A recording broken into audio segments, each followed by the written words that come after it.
మిత్రులందరికీ నమస్కారం. ఈరోజు నేను మీ అందరికీ ఒక అద్భుతమైన పుస్తకాన్ని పరిచయం చేయబోతున్నాను.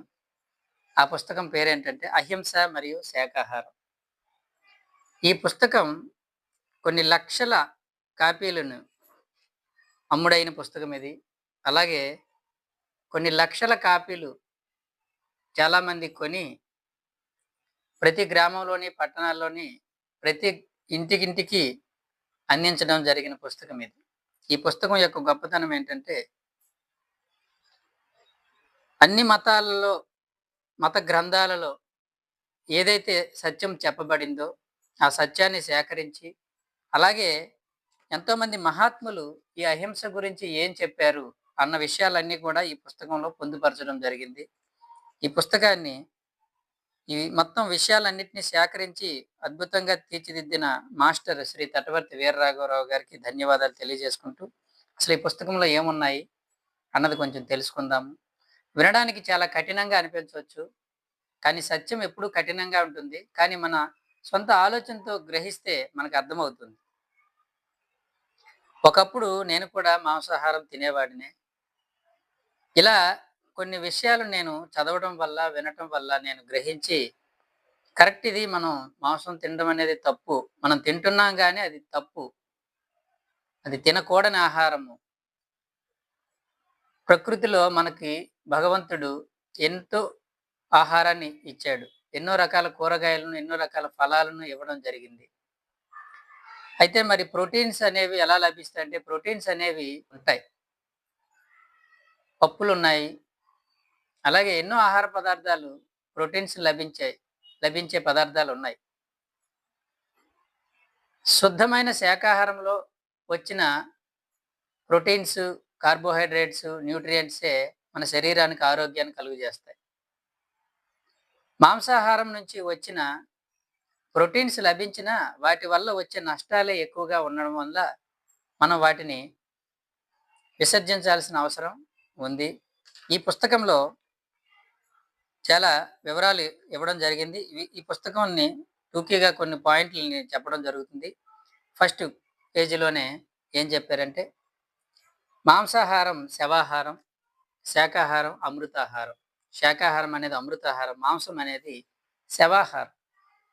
అంటే ఆ కోడి, మేక, ఆ గొర్రెలు వాటిని చంపడము, వాటిని తినడం అనేది ఒక రకంగా శవాలను తింటున్నట్టే. మనం ఎంత విచిత్రంగా ఉంటామంటే, మన సొంత కుటుంబీకులు చిన్నప్పటి నుంచి పెంచి పెద్ద చేసి వారినే మనం చనిపోతే ఇంట్లో శవం ఉండకూడదు, అరిష్టం అని చెప్పి ఇంటి బయట పెడతాం. కానీ అదే ఆ గొర్రెలు, మేకలని, కోళ్ళని, ఆ చనిపోయిన వాటిని మాంసాన్ని తీసుకొచ్చి మన ఇంట్లో ఫ్రిడ్జ్‌లో పెట్టుకుంటాం. అంటే మేక చనిపోతే మటను, మనిషి చనిపోతే శవమా? రెండూ ఒకటే. అవే అవయవాలు, అదే రక్తము, అదే మాంసము, అవే ఎముకలు. రెండూ ఒకే శరీరాలు. అది జంతు శరీరం, ఇది మానవ శరీరం గాని అవి కూడా రక్త మాంసాలతో నిండి ఉన్నదే. ముఖ్యంగా మనం తెలుసుకోవాల్సిన పాయింట్ ఏంటంటే, ఈ మానవ శరీరానికి రక్త మాంసాలతో కూడిన ఆహారం అనేది ఆహారమే కాదు. శుద్ధమైన వృక్ష సంబంధితమైనటువంటి శాకాహారము, ఫలాలనేవే మానవునికి సరైన ఆహారము అని మనం తెలుసుకోవాల్సిన అవసరం ఉంది. ఈ పుస్తకంలో చాలా ఇంపార్టెంట్ పాయింట్స్ కొన్ని ఇవ్వడం జరిగింది. అందులో కొన్ని పాయింట్స్ చెప్తాను. మనము మాంసాహారం తినరాదా అని మనం అనుకుంటాం. అందరం పూర్వం నుంచి తింటున్నాం కదా, ఇంతవరకు లేనిది ఇప్పుడేనా అని అనుకోవచ్చు. కానీ పూర్వం నుంచి మనకది ఎవరూ చెప్పలేదు. చెప్పినా వాటిని పట్టించుకోలేదు. ఇప్పుడు సాంకేతిక పరిజ్ఞానం పెరుగుతుంది. సైన్స్ డెవలప్ అవుతుంది. కనుక ఇప్పుడు ఎన్నో రీసెర్చెస్ జరుగుతున్నాయి. ఆహారం మీద, మన వ్యవహారాల మీద, అన్నిటి మీద. ఈ టైంలో మనం ఇలాంటి విషయాలను మనం అర్థం చేసుకోవాల్సిన అవసరం ఎంతైనా ఉంది. ఇందులో ఒక మాంసాహారం జీవికి, శాకాహార జీవికి ఏంటి తేడా? ఎలా మనం తెలుసుకోవచ్చు? మనం మాంసాహారం తినొచ్చా? తినకూడదని? చూడండి. భగవంతుడు ఎవరికి ఏ ఆహారం నిర్ణయించాడో వాటి శరీర నిర్మాణాన్ని బట్టి తెలుసుకోవచ్చు. మాంసాహార జంతువులకు కోరదంతాలు, పదునైన గోళ్ళు ఉంటాయి. అవి మాంసాన్ని చీల్చి మింగడం కోసం. మిగతా దంతాలు అవేమి ఉండవు. అభివృద్ధి చెందుండవు. ఓన్లీ కోరదంతాలు అలాగే పదునైన గోళ్ళు ఆ జంతువుని చంపి పీక్కు తినడానికి. కానీ శాకాహార జంతువులకి అవేమీ ఉండవు. ఎందుకంటే అవి మాంసం తినాల్సిన అవసరం లేదు. మానవుడికి కూడా కోరదంతాలు అభివృద్ధి చెంది ఉండవు. అలాగే పదునైన గోళ్ళు కూడా అభివృద్ధి అంటే మనం మాంసాన్ని తినవలసిన అవసరం లేదు అని గ్రహించాలి. 2 మాంసాహార జంతువులు నమలకుండానే మింగుతాయి. శాకాహార జంతువుల ఆహారాన్ని నమిలిన తర్వాతే మింగుతాయి. మనం ఏదైనా ఆహారాన్ని డైరెక్ట్‌గా మింగలేము. నమిలి మింగాలి. శాకాహార జంతువులన్నీ నమిలి మింగుతాయి. మాంసాహార జంతువు ఏది కూడా నమలదు. డైరెక్ట్‌గా మింగుతూ ఉంటుంది. ఈ ఏర్పాటుని బట్టి మనం అర్థం చేసుకోవచ్చు. మన శరీర నిర్మాణం శాకాహారం కోసమే ఉందని. అలాగే మాంసాహారం తినే జంతువులు నాలుకను బయటకు చాపి నీళ్లు తాగుతాయి. అంటే నాలుకతో ఇప్పుడు పిల్లైనా, పులైనా, సింహమైనా నాలుకతో ఆ నీళ్ళని తాగుతాయి. కానీ మనిషి కానీ, మేక గాని, ఒక ఆవు గాని గమనించండి మూతితో వాటిని పీల్చి తాగుతాం మనం. అంటే ఈ ఏర్పాటుని బట్టి ఇదొక రకమైన ఏర్పాటు. ఈ ఏర్పాటుని బట్టి కూడా మనం అర్థం చేసుకోవచ్చు.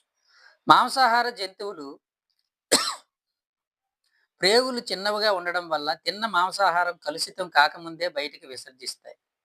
శాకాహార జంతువులు ప్రేగులు పెద్దవిగా ఉండటం వల్ల అంత తొందరగా తిన్న ఆహారాన్ని అవి విసర్జించలేవు. ఎక్కువ కాలం ఆహారం కడుపులో ఉంటే అది కుళ్ళిపోయి అది హాని చేస్తుంది కాబట్టి మాంసాహార జంతువులకి ఆ ఏర్పాటులోనే చాలా చిన్న ప్రేగులు ఏర్పాటు చేయడం జరిగింది. మనిషికి కానీ జంతువులకు కానీ ప్రేగులు అనేవి చాలా విశాలంగా ఉంటాయి. ఎందుకంటే కుళ్ళిన ఆహారం ఎక్కువ కాలం శరీరంలో ఉండాల్సిన అవసరం లేదు కాబట్టి. మాంసాహారం త్వరగా కుళ్ళిపోతుంది, చెడు వాసన వస్తుంది. కాబట్టి మాంసాహారం తినటం వల్ల మన శరీరంలో ఉన్నటువంటి ఆ ప్రేగులు అవన్నీ కూడా అవి చెడిపోయే అవకాశం కూడా ఉంది. అలాగే మాంసాహార జంతువుల జీర్ణకోశంలో హైడ్రోక్లోరిక్ ఆమ్లం ఎక్కువగా ఉండటంతో సులభంగా జీర్ణం చేసుకోగలవు. శాకాహార జంతువుల్లో చాలా తక్కువ హైడ్రోక్లోరిక్ యాసిడ్ ఉండడం వల్ల మాంసాన్ని అంత సులభంగా జీర్ణం చేసుకోలేవు. జనరల్‌గానే శాకాహార జంతువుల యొక్క జీర్ణాశయంలో హైడ్రోక్లోరిక్ యాసిడ్ చాలా తక్కువగా ఉంటుంది. ఎందుకంటే వీటికి జీర్ణశక్తి అనేది సులభంగా జీర్ణమయ్యే ఆహార పదార్థాలకు అనుకూలంగా తయారు చేయబడింది కాబట్టి. మాంసాహార జంతువులకైతే ఎక్కువగా హెచ్‌సిఎల్ ఉంటుంది. దానివల్ల వాటికి జీర్ణక్రియ అనేది తొందరగా ఉండాలి కనుక. మాంసాహార జంతువుల అరుపులు చాలా కర్ణ కఠోరంగా భీతి కొలిపేలా ఉంటాయి. కానీ శాకాహార జంతువుల అరుపులు అంత కఠోరంగా ఉండవు. సౌమ్యంగా ఉంటాయి. ఒక మేకను తీసుకోండి, ఒక ఆవును తీసుకోండి, కుందేలుని తీసుకోండి, ఒక జింక వీటన్నిటి యొక్క అరుపులు వాటి యొక్క గొంతు సౌమ్యంగా ఉంటుంది. మాంసాహార జంతువుల యొక్క అరుపులు కర్ణ కఠోరంగా ఉంటాయి. అంటే వీటన్నిటిని మనం అబ్జర్వ్ చేస్తే ఈ మానవ దేహం అనేది శాకాహార పరమైన నిర్మితమే గాని మాంసాహార పరమైన నిర్మితం ఏ విధంగానూ కాదు అని మనం విషయాన్ని అర్థం చేసుకోవాలి. ఏ ఇతర ప్రాణి కూడా ప్రకృతి విరుద్ధంగా ప్రవర్తించడానికి ఇష్టపడదు. సింహం ఆకలి మీద ఉన్న గడ్డి తిందు. అలాగే ఆవు ఆకలితో అలమటిస్తున్నా మాంసం ముట్టుకోదు. మాంసం తినే జంతువులు తమ జీవితకాలం అంతా మాంసంతోనే గడుపుతాయి. ఇది ఒకటి ఇంపార్టెంట్ పాయింట్. ఒకవేళ మాంసాహార జంతువులే అయితే జీవితకాలం మాంసంతోనే గడుపుతాయి. కారణం అవి వాటి సంపూర్ణ ఆహారం కాబట్టి. కానీ మనిషి కేవలం మాంసాహారం మాత్రమే తింటూ 2-3 వారాలకు మించి బ్రతకలేడు. సంపూర్ణ శాకాహార భోజనంతో మనిషి సుదీర్ఘకాలం ఆరోగ్యంగా జీవించగలడు. కాబట్టి దీన్ని బట్టి మనం అర్థం చేసుకోవచ్చు. ఇవన్నీ ఎందుకు అంటే సైంటిఫిక్ రీజన్స్‌తో మనం అర్థం చేసుకుంటే విషయాలు చక్కగా అర్థం చేసుకోవచ్చు. ఇందులో చాలా విషయాలు ఇవ్వడం జరిగింది. అంటే కొన్ని ఉదాహరణలు అంటే వాటి ఆవేదనతో కూడిన ఫోటోస్ కూడా ఇవ్వడం జరిగింది. కొంచెం అవగాహన కోసం ఇవ్వడం జరిగింది. ఇక్కడ చీమలు, దోమలు ఇచ్చి మేము కొద్దిగా కుడితేనే సహించలేని మానవులు మాకు మరణదండన విధిస్తున్నారే! మరి ఏకంగా జంతువులను చంపి భక్షిస్తున్న మానవులకు ఏ శిక్ష వేయాలి? అని వాటి మనోవేదనని ఇక్కడ తెలియజేయడం జరిగింది. అలాగే పందులు చెప్పుకుంటున్నాయి. ఏమని? మలం తింటే మమ్మల్ని వదిలేస్తారని మలం మేము తింటున్నాం. అయినా మానవులు మమ్మల్ని కూడా వదలకుండా చంపి మా మాంసాన్ని తింటున్నారు అని. కొన్ని అంటే మనకి భీతి కొలిపే విషయాలు. అంటే మన ఆలోచింపజేసే విషయాలు ఇవన్నీ కూడా మనల్ని ఆలోచింపజేసే విషయాలు. మనం ఎందుకు తినకూడదన్న విషయాలను ఆలోచించడం కోసం ఇవి ఇవ్వడం జరిగింది. ఇందులో ఇంకొక పాయింట్ కింద రాశారు చూడండి. మాంసం వాసనకు ముక్కు మూసుకుంటాం మనం. చేపలు అవి చేస్తున్నప్పుడు ఆ పులుసు వాసన, ఆ వాసనకు ముక్కు మూసుకుంటాము. మళ్ళీ ఆ చేపలనే మనం తింటాం. అంటే వాసనకి సహించలేము. కానీ ఏ శాకాహారాన్ని చూసి మనం ముక్కు మూసుకోము. ఏ ఫలాల్ని చూసి ఇంకా ఆస్వాదిస్తామే గాని ముక్కు మూసుకోము. కానీ మాంసం వచ్చేసరికి, చేపలొచ్చేసరికి వాటిని కోస్తున్నప్పుడు, తీస్తున్నప్పుడు అసహించుకుంటాం మనం. అజని చంపి ఆ ప్రేగులను తీసినప్పుడు, వాటన్నిటిని బయటికి లాగినప్పుడు అది అసహించుకొని చేసే పనులు. కానీ ఆ ఆహారాన్నే మళ్ళీ మనం కడుపులో వేసుకుంటాం. అదే శాకాహారం చూడండి. దానికి సంబంధించి ఏ పని చేసినా మనం అసహించుకోకుండానే చక్కగా చేయగలుగుతున్నాం. అంటే ఏది శుద్ధ ఆహారము, ఏది శ్రేష్టమైన ఆహారము, ఏది శ్రేష్టం కాని ఆహారం అనేది కొంచెం మనం గ్రహిస్తే అర్థమైపోతుంది. శాకాహారమైన ఫలాలైనా అవి తినడానికి మనకి ఎంతో ఆనందాన్ని, ఆహ్లాదాన్ని కలిగిస్తాయి. మాంసాహారం అనేది వాటిని చంపి, వాటి చర్మాన్ని ఒలిసి, వాటిని మొత్తం వాటి వేస్టేజ్ అంతా తీసి అన్ని చేసి వాటిని అసహించుకుంటూ చేసి దాన్ని మనం కోసి మనం వండి వాటిలో మసాలాలు వేసి తింటాం. అంటే రుచిగా ఉంటుంది, తింటే అలవాటు అయిపోయిందని మనం తింటున్నామే తప్ప ఆ తినే ఆహారం ఎటువంటిది అనేది ఒక్కసారి మనం గ్రహిస్తే మనకి తెలుస్తుంది. ఇక్కడ ఒక పాయింట్ ఇచ్చారు చూడండి. నాలుగు రుచి కోసం జంతువులను వధించడం ధర్మం అయితే మరి అధర్మమని దేన్ని అంటారు?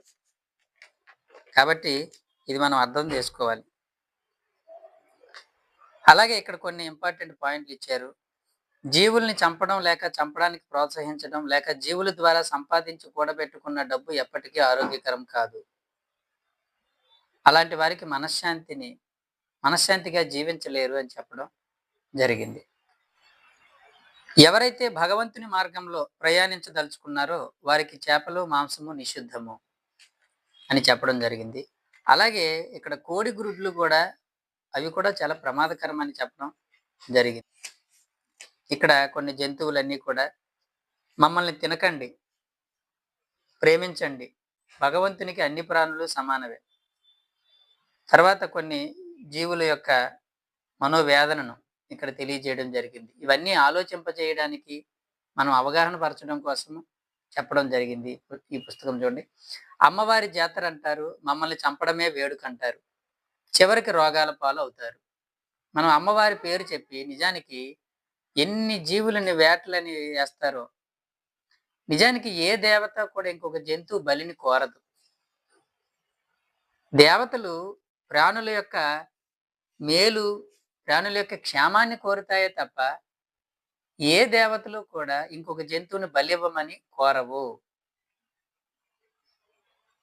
ఇది అర్థం చేసుకోవాలి. మనము అమ్మవారి అని చెప్పేసి, బలి అని చెప్పేసి జంతువులను చంపి మనం తినడానికా?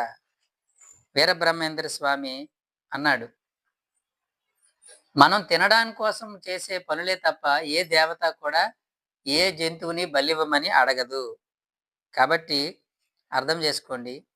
ఇలా ఇక్కడ కొన్ని మతాలలో యొక్క అభిప్రాయాలు కూడా ఇక్కడ ఇవ్వడం జరిగింది. హిందూ మతంలో భగవద్గీతలో కృష్ణుడు చెప్పిన ఒక అంశాన్ని ఇక్కడ ఇవ్వడం జరిగింది. ఓ అర్జున, ఎవడు సమస్త భూతముల యొక్క సుఖ దుఃఖాలు తన సుఖ దుఃఖాలుగా చూస్తాడో అట్టివాడు అందరిలో నాకు ఎక్కువ ప్రియుడు. ఇది నా నిశ్చిత అభిప్రాయం అని చెప్పి ఇవ్వడం జరిగింది. అలాగే భగవద్గీతలో కూడా సాత్విక ఆహారం, రాజసిక ఆహారం, తామసిక ఆహారం అంటే తమో గుణాన్ని కలిగించే ఆహారం గురించి, రజోగుణం కలిగించే ఆహారం గురించి, సాత్విక గుణం కలిగించే ఆహారాల గురించి చెప్పడం జరిగింది. మనం తీసుకున్న ఆహారాన్ని బట్టే మన గుణాలు పెంపొందించబడతాయి. రజోగుణం అంటే రజస్సును కలిగించే ఆహారం తీసుకున్నాం అనుకోండి, మనలో అహంకారము, అసహనము, కోపము, ఉద్రేకాలు కలుగుతాయి. ఆహారాన్ని బట్టి వస్తాయి. అలాగే సాత్వికమైన ఆహారం తీసుకున్నాం అనుకోండి, మనలో సాత్వికమైన భావాలు వస్తాయి. మనలో సాత్వికమైన గుణాలు పెంపొందించబడతాయి. కాబట్టి ఎలాంటి విత్తుతామో అలాంటి పంట కోసుకుంటాము. హింస చేస్తే హింసే పొందుతాము అనేది మనకిక్కడ చెప్పడం జరిగింది. భీష్మాచార్యుడు చెప్పిన ఒక మంచి సందేశం ఇచ్చారు ఇక్కడ. ఎవరు మాంసం తిని తమ శరీర మాంసాన్ని అధికం చేసుకోవాలన్న కోరిక కలిగి ఉంటారో వారు ఎప్పటికీ ప్రశాంతంగా జీవించలేరు అని చెప్పారు. అలాగే వీరబ్రహ్మేంద్ర స్వామి గారి పద్యం ఒకటి ఇక్కడ చెప్పడం జరిగింది. జీవులను వధించి జీవిక వేసిన జీవదోషములందు చిక్కుబడును, జీవ హింస చేత చిక్కునా మోక్షంబు కాళికాంబ హంస కాళికాంబ. ఓ ప్రాణిని చంపి ఇంకొక ప్రాణికి పెడితే పాపాల్లో చిక్కుకుంటారు. అంతే తప్ప అలా జీవులని హింసించి భక్షించే వారికి మోక్షం ఎలా వస్తుంది అని ఆయన చెప్పడం జరిగింది. అలాగే స్వామి నిర్మలానందగిరి గారు చెప్పారు. చాలా అద్భుతమైన సందేశాన్ని ఇచ్చారు ఆయన. మానవులు ఆధ్యాత్మికంగా ఉన్నత లోకాలకు ఎదగాలంటే అహింసను పాటించాల్సిందే. మాంసం తినే జంతువులను మానవుడు క్రూర జంతువులని పిలుస్తున్నాడే, కానీ ఏ క్రూర జంతువు కూడా మాంసం తినే మానవుడి కంటే క్రూరమైనది కాదు అని చెప్పి మన క్రూరత్వాన్ని ఆయన తెలియజేయడం జరుగుతుంది. అలాగే ఇస్లాం మతంలో కూడా జంతువుల మాంసం కానీ వాని నెత్తురు కానీ దేవునికి చేరవు, ఆయన పట్ల మీ భక్తియే చేరుతుంది అని చెప్పి ఆయన చెప్పడం జరిగింది. మానవుల ప్రవర్తన చాలా విచిత్రంగా ఉంది. ఒకవైపు నోటితో మత గ్రంథాలు పారాయణం చేస్తారు, మరోవైపు అదే నోటితో జీవులు రక్త మాంసాలు తింటారు. ఎంత బాగా చెప్పబడిందో చూడండి. ఏమో అలాగే కబీర్ దాస్ ఈయన చాలా మంచి సందేశం ఇచ్చారు. ఆయన ఏం చెప్పారంటే, కడుపులో చేపలు మాంసము తిని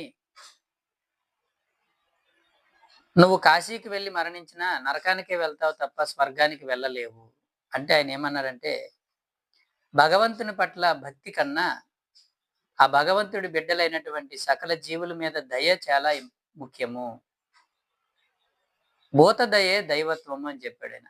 సకల జీవుల పట్ల నీకు దయ కలిగి ఉన్నప్పుడే అది నిన్ను ఉన్నత స్థితికి, స్వర్గానికి చేరుస్తుంది. ఇతర జీవుల్ని ప్రేమగా దయగా చూడగలిగితే అటువంటి వారు ఉన్నత స్థితికి చేరుకుంటారు అని చెప్పడం జరిగింది. కాబట్టి క్రిస్టియానిటీ, క్రైస్తవ మతంలో కూడా యేసు ప్రభువు 2 మాటలు చెప్పారు ఆయన. నీవు చంపకూడదు, దౌ షాల్ట్ నాట్ కిల్ అన్నాడు. చంపకూడదంటే ఏ జీవిని చంపడానికి మనం హక్కు లేదు మనకి. అలాగే నిన్ను నువ్వు ప్రేమించుకున్నట్లు పక్కవారిని ప్రేమించు. పక్కవారు అంటే మనుషులు కాదు, ఇక్కడ సకల జీవులు పక్కవారే. మనతో పాటు ఈ భూమి మీద జీవిస్తున్న ప్రతి జీవి మన పొరుగు జీవి, పొరుగు వాళ్ళే అవుతారు. ఒక మనుషులే పొరుగువారు కాదండి. మనతో పాటు ఈ భూమి మీద ఏ జీవులైతే జీవిస్తున్నా అవన్నీ కూడా మన పొరుగు వారే అవుతారు. కాబట్టి నీకు ఏదైతే చేస్తే నీకు బాధ కలుగుతుందో ఆ పని ఇంకా ఇతర జీవులకు చెయ్యకు అని చెప్పడం జరిగింది. కాబట్టి అన్ని మతాల యొక్క సారం ఒకటే, అహింస. ఎవరైతే అహింసలో ఉంటారో వాళ్ళు నిజమైన హిందువులు, నిజమైన క్రైస్తవులు, నిజమైన ముస్లింలు.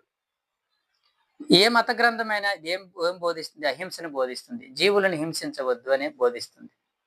మనిషి చేసే పెద్ద హింస ఏంటంటే మాంసాహారం తినడమే. అది మనం ఒప్పుకున్నా ఒప్పుకోకపోయినా జైన మతంలో కూడా జీవించు జీవించనివ్వు.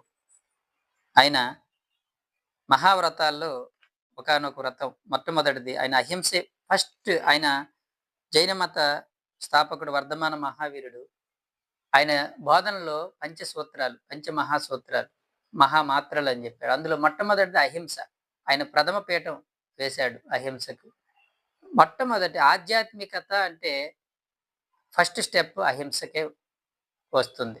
కాబట్టి ఆధ్యాత్మికత మొదలయ్యేది అహింసతోనే మొదలవుతుంది. అలాగే బౌద్ధ మతంలో గౌతమ బుద్ధుడు కూడా చాలా విషయాలు చెప్పడం జరిగింది. ఆయన ఏం చెప్పారంటే, ప్రాణం పోయలేని శక్తి లేని నీకు, ప్రాణం పోసే శక్తి లేని నీకు ప్రాణం తీసే హక్కు లేదు అని చెప్పింది చూడండి. ప్రాణం పోసే శక్తి లేని నీకు ప్రాణం తీసే హక్కు లేదు. కాబట్టి ఏ జంతువుని చంపే హక్కు మనకి లేదు అని చెప్పడం జరిగింది. అలాగే స్వామి దయానంద సరస్వతి, మాంసం భుజించడం ఒక వ్యక్తి స్వభావాన్ని హింసాత్మకం చేస్తుంది. మాంసం తినేవారి మత్తు పానీయాల్ని తాగేవారి శరీరాలు మరియు వీర్య కణాలు కూడా కలుషితమవుతాయని ఆయన చెప్పడం జరిగింది. కాబట్టి ఇవన్నీ కూడా చాలా ఇంపార్టెంట్ పాయింట్. రమణ మహర్షి కూడా ఇందులో చెప్పారు. అహింసే పరమోత్తమ ధర్మం. సాత్విక శాకాహారాలు అయిన పళ్ళు, పాలు, ఆకుకూరలు, పిండి పదార్థాలు ఇత్యాది వాటిని తగు మోతాదులో తీసుకోవాలి. అదే మానవుడి సరైన ఆహార విధానం అని చెప్పడం జరిగింది.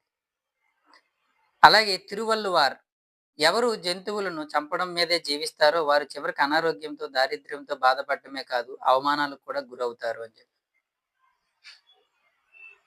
జార్జ్ బెర్నార్డ్ షా, ఎంతకాలం మానవులు జీవులను హింసిస్తూ ఉంటారో, చంపుతుంటారో అంతకాలం యుద్ధాలు ఉంటాయి ఈ భూమి మీద అని చెప్పి. కాబట్టి మనం గ్రహించాలి. ఈ పుస్తకం ద్వారా చివరికి ఓషో గారు చెప్పిన అత్యద్భుతమైన సందేశం విందాం. భూమి మీద తినడానికి ఎంతో శాకాహారం ఉండగా ఆహారం కోసం జంతువులను చంపడం అన్నదే ప్రశ్న. శాకాహారం లేకపోతే అది వేరే సంగతి. కానీ ఎంతో శాకాహారం ఉంది, మరి ఎందుకు చంపాలి? ఒక శరీరాన్ని ఎందుకు నాశనం చేయాలి? జంతువులు మన తోబుట్టువులు. మనిషి కూడా ఒకానొక జంతు స్థాయి నుంచే మానవ స్థాయిలోకి వచ్చారు కనుక అవి మన సోదరులు, చిన్న తమ్ముళ్ళుగా భావించాలి మనం. కాబట్టి ఏ జంతువుని మనం చంపరాదు. కాబట్టి దయగల హృదయమే దైవ నిలయము అంటారు. మన హృదయంలో దయ అంటే దేని మీద? మన తోటి జీవుల పట్ల దయ ఉండాలి.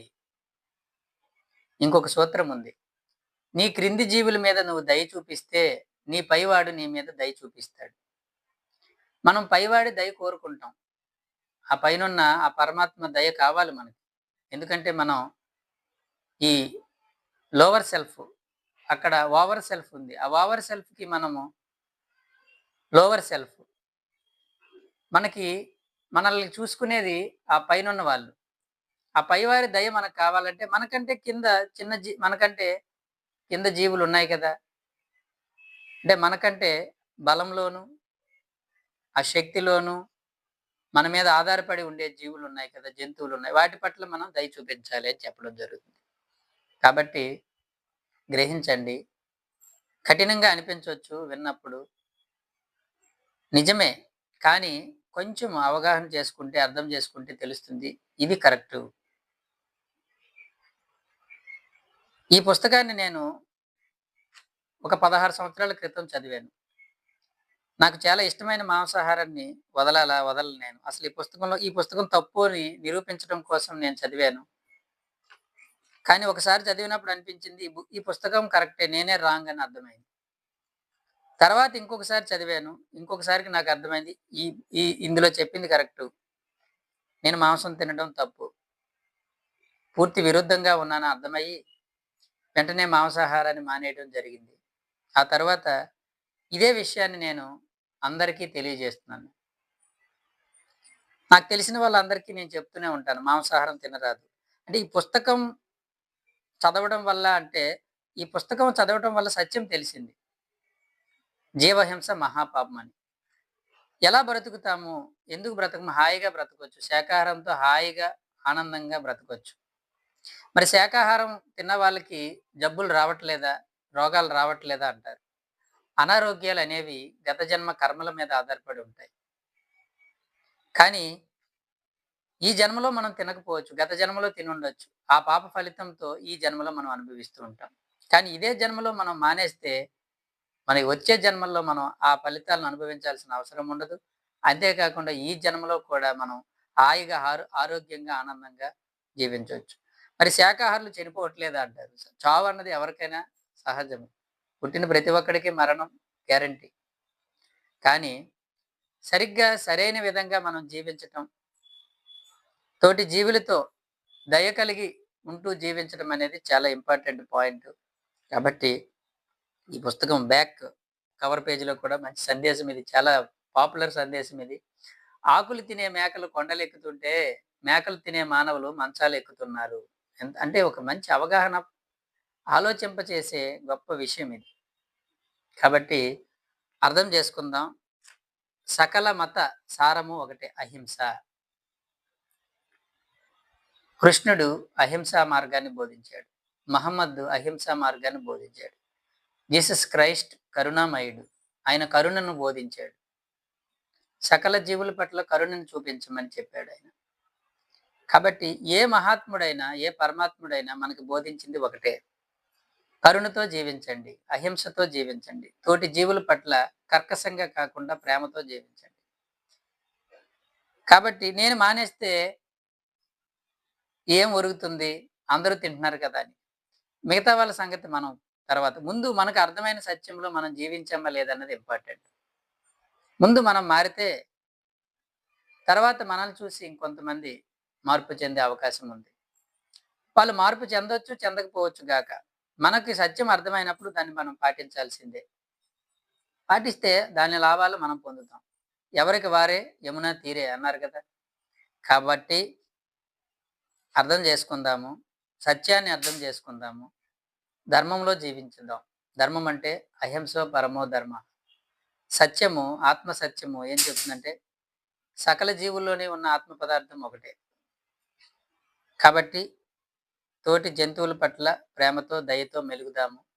చక్కగా అవగాహన చేసుకొని శాకాహారులుగా మారుతారని అభిలాషిస్తూ ఈ అవకాశాన్ని నాకు ఇచ్చినందుకు గురువులందరికీ నాకు ధన్యవాదాలు తెలియజేసుకుంటూ